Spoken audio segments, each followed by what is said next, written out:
It's time for Recipe of the Day. This is the best chocolate sauce recipe ever.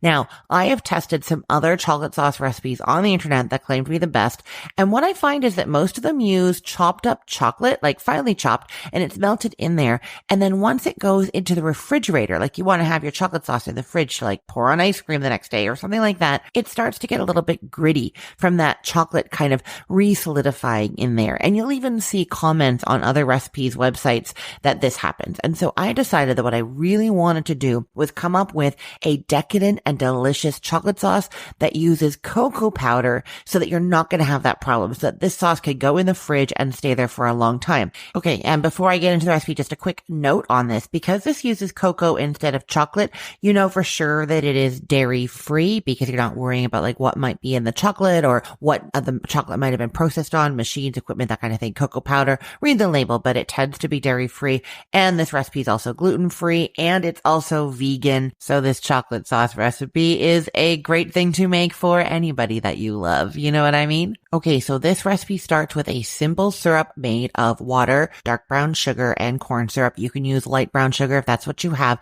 It's 3/4 of a cup of water, 3/4 of a cup of the brown sugar, and 1/4 cup of corn syrup. The corn syrup is there as kind of like an insurance policy that makes sure that your sugar isn't going to crystallize. So it's a really good technique to use in this kind of recipe. Now that is going into a medium saucepan. You're stirring it together, then you're putting it over medium heat and stirring continuously until the sugar dissolves. It'll take about 3 minutes. You do not want this to come to a boil. You just want the sugar dissolved. Next, you are adding a full cup of cocoa powder. Now that can be natural cocoa powder or Dutch processed cocoa powder. If you don't know what I mean, I just mean whatever cocoa powder you have in your pantry is going to be fine here. Sometimes the different types work differently in baking because they have different acidity levels, different pH levels, but that does not matter for this sauce. So whatever cocoa powder you have is fine. It's a full cup that you're adding, along with a teaspoon of instant coffee, 1/4 teaspoon of salt, and a teaspoon of vanilla extract. Now, a few things to say here.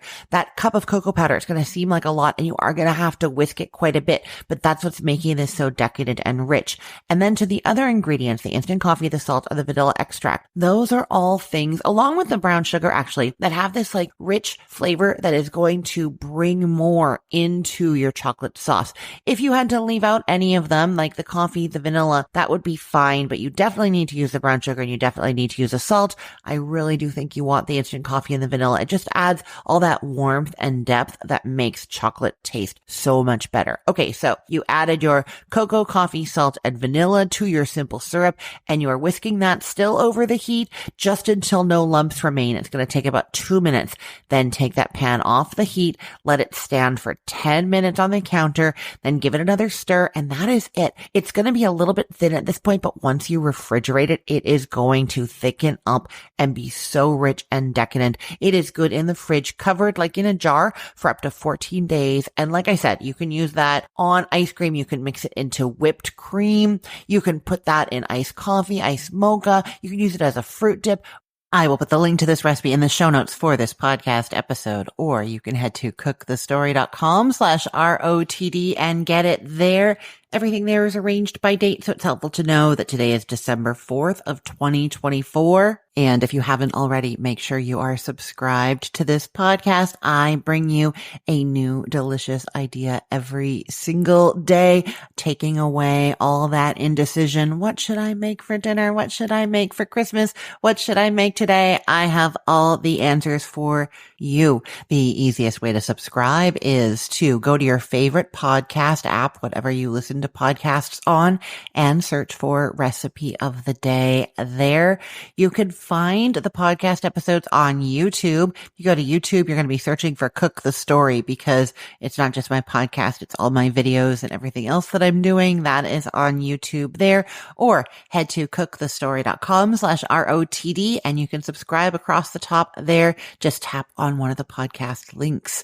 I am Christine Pittman from cookthestory.com, thecookful.com, the all-new chicken cookbook, and from this podcast, Recipe of the Day. I hope you have a great day. Let's get cooking.